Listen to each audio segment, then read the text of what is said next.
ఈ కథ దొరల పాలనకు ప్రజా పాలనకు మధ్య, ఒక నియంత రాజకీయ కుటుంబానికి సామాన్య రైతు బిడ్డకి మధ్య. తండ్రి రాజకీయ వారసత్వం ఒకరిది, తన కష్టంతో ఎదిగిన తత్వం మరొకరిది. ఈ కుర్చీ అయ్య పేరు చెప్తూ వచ్చింది కాదు బిడ్డ, నల్లమల్ల అడవి నుంచి తొక్కుకుంటూ వచ్చి నీలాగతో నెత్తి మీద కాలు పెట్టి తొక్కి ఆ కుర్చీలో కూర్చోబెట్టింది మా కార్యకర్తలు. తప్పుడు లెక్కలతో తెలంగాణ సమాజాన్ని పక్కదోవ పట్టించేవారొకరు, నిజాన్ని నిర్భయంగా తెలంగాణ సమాజానికి చెప్పేవారు మరొకరు.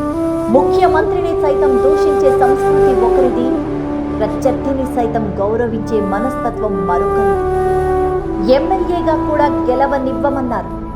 తనతో పాటు మరో 63 మందిని గెలిపించుకున్నాడు. Congress has been able to defeat the regional satrap of BRS. సామాన్యుడివి అన్నారు, సీఎం స్థాయికి వచ్చాడు.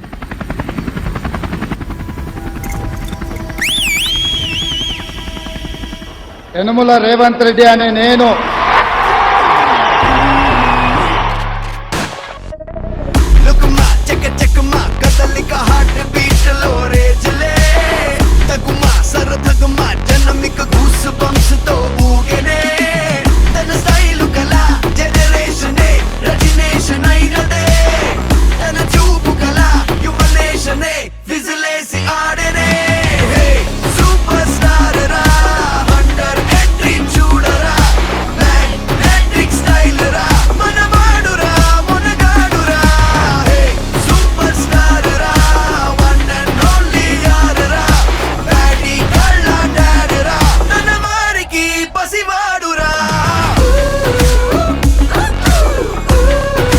పరిపాలన చేత కాదన్నారు, ప్రజలకు సుపరిపాలన అందిస్తున్నారు.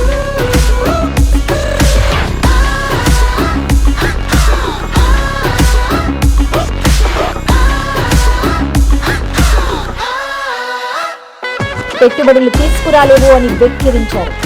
రికార్డు స్థాయిలో పెట్టుబడులు తెచ్చారు. దావోస్ టూర్లో పెట్టుబడుల సమీకరణలో తెలంగాణ ప్రభుత్వం సరికొత్త రికార్డ్ క్రియేట్ చేసింది. గతంలో ఎన్నడూ లేని విధంగా రాష్ట్ర చరిత్రలో భారీ పెట్టుబడుల్ని సర్కార్ ఆకర్షించింది. వరల్డ్ ఎకనామిక్ ఫోరం సదస్సులో ఇప్పటికే 1,78,950 కోట్ల పెట్టుబడులను తెలంగాణ సాధించింది.